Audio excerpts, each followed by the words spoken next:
तो गांधी मैदान की महारैली में राहुल गांधी जनता को संबोधित कर रहे हैं। आपको सीधे लिए चलते हैं। प्रसाद सिंह जी, तारिक अनवर जी, शकील खान जी, गठबंधन के वरिष्ठ नेता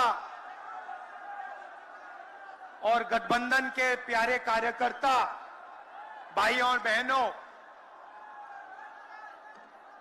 प्रेस के हमारे मित्रों, इतने मित्र नहीं है प्रेस वाले। आप सबका यहां बहुत बहुत स्वागत, नमस्कार।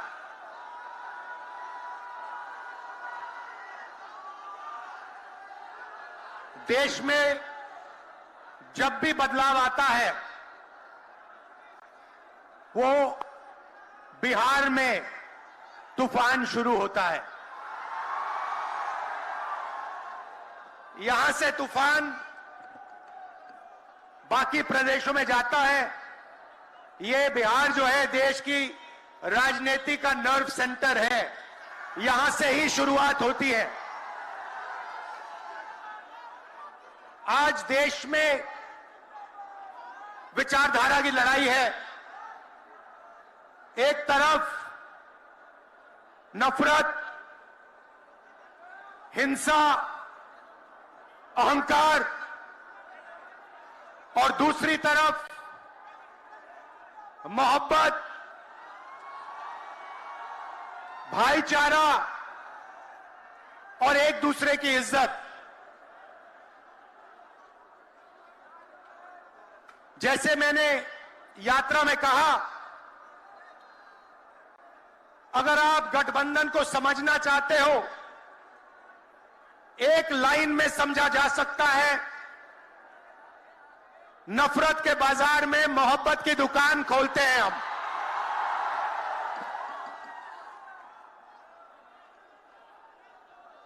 इस देश में नफरत क्यों फैल रही है? यह नफरत का देश नहीं है, आप सब जानते हो। आपके दिल में, हिंदुस्तान के नागरिकों के दिल में नफरत नहीं है, मोहब्बत है, प्यार है, एक दूसरे का आदर है। तो सवाल उठता है कि इस देश में नफरत क्यों फैल रही है? भाई और बहनों, नफरत का सबसे बड़ा कारण देश में अन्याय है। अन्याय, युवाओं के खिलाफ अन्याय, आप सबके खिलाफ अन्याय, किसानों के खिलाफ अन्याय, सामाजिक अन्याय, आर्थिक अन्याय। प्रधानमंत्री जी 2-3 बड़े अरबपतियों के लिए काम करते हैं, 2-3 लोगों के लिए काम करते हैं। उनका 16 लाख करोड़ रुपया प्रधानमंत्री ने पिछले 10 सालों में माफ किया है। मैं आपसे पूछना चाहता हूं, उन्होंने हिंदुस्तान के किसान का कितना कर्जा माफ किया? हिंदुस्तान के मजदूरों का कितना कर्जा माफ किया? इसीलिए देश में नफरत फैल रही है। 40 साल से सबसे ज्यादा बेरोजगारी आज हिंदुस्तान में है। क्यों? क्योंकि बीजेपी ने छोटे व्यापारियों को, किसानों को, स्मॉल और मीडियम वाले बिजनेसेस को नष्ट कर दिया है। एक तरफ नोटबंदी की, दूसरी तरफ जीएसटी लागू की। नतीजा यह हुआ, जो लोग इस देश को रोजगार देते हैं, छोटे बिजनेस वाले, स्मॉल और मीडियम बिजनेस वाले, उन सब का काम बंद हो गया। जहां भी देखो बड़े बड़े उद्योगपतियों की मोनोपोली बन रही है। एक उद्योगपति के हाथ में हिंदुस्तान के सारे पोर्ट, एयरपोर्ट, इंफ्रास्ट्रक्चर, डिफेंस की इंडस्ट्री, सारी की सारी नरेंद्र मोदी जी ने एक उद्योगपति को पकड़ा दी। आप लोगों के लिए इस देश में कुछ नहीं बचा है। मैं आपसे सवाल पूछना चाहता हूं, इस देश में पिछड़ी जात के कितने लोग हैं? कितनी आबादी है पिछड़ी जात की? 50%। 50%। दलितों की कितनी आबादी है? 15%। आदिवासियों की कितनी आबादी है? 8%। कितनी बनती है भाई? कितनी होती है? 73% अब देखिए, 73% में से हिंदुस्तान की सबसे बड़ी कंपनियों में उनकी मालिकों की लिस्ट निकालिए, आपको एक व्यक्ति नहीं मिलेगा 73% वाला। उसके बाद मीडिया के मालिकों की लिस्ट निकालिए, बड़े बड़े इनके जो पत्रकार हैं उनकी लिस्ट निकालिए, आपको 73% में से एक नहीं मिलने वाला है।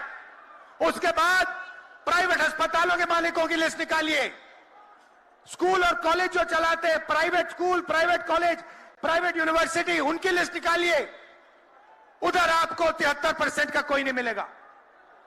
उसके बाद जो हिंदुस्तान को 90 ब्यूरोक्रेट चलाते हैं, आईएएस वाले, उनकी लिस्ट निकालिए, उधर आपको 3 पिछड़े वर्ग के लोग मिलेंगे, 3 दलित मिलेंगे और 1 आदिवासी मिलेगा। और अगर हिंदुस्तान की सरकार 100 रुपए खर्च करती है, बजट में अगर 100 रुपए खर्च होते हैं तो 73% की 6% की 6 रुपए की भागीदारी बनती है। तो ये जो 73% है, और उसमें अगर आप जोड़ना चाहते हो तो गरीब जनरल कास्ट के लोगों को भी जोड़ लो। इनके लिए इस देश में कोई रास्ता नहीं बचा है। पहले क्या होता था? पहले पब्लिक सेक्टर होता था, उसमें गरीबों को रास्ता मिलता था, नौकरी मिल जाती थी, सरकार में रोजगार मिल जाता था, जैसे बिहार में तेजस्वी जी ने किया, जैसे छत्तीसगढ़ में हमने किया, कर्नाटक में, तेलंगाना में हम कर रहे हैं। मगर नरेंद्र मोदी जी ने ये सारे के सारे रास्ते बंद कर दिए। सेना में आप जाते थे, वहां अग्निवीर लागू कर दिया। अब देखना, अग्निवीर लागू किया, और अग्निवीर में पहली बार इस देश में 2 तरीके के शहीद होंगे। एक शहीद होगा, उसको शहीद का दर्जा मिलेगा, उसे पेंशन मिलेगी, उसे कैंटीन मिलेगी, और उसे गांव में, शहर में आदर मिलेगा। दूसरा शहीद होगा, अग्निवीर होगा, वो शहीद होगा, उसे शहीद का दर्जा नहीं मिलेगा, उसको पेंशन नहीं मिलेगी, उसको कैंटीन नहीं मिलेगी, और उसको ट्रेनिंग भी सही नहीं मिलेगी। एक तरफ चाइना के सैनिक, पाकिस्तान के सैनिक सालों की ट्रेनिंग लेते हैं, और हमारे युवाओं को नरेंद्र मोदी 6 महीने की ट्रेनिंग देने के बाद उनके सामने खड़े करने की कोशिश कर रहा है। नतीजा आप जानते हो। मैं ज्यादा नहीं बोलना चाहता हूं, क्योंकि लालू जी को बोलना है। ये देखो,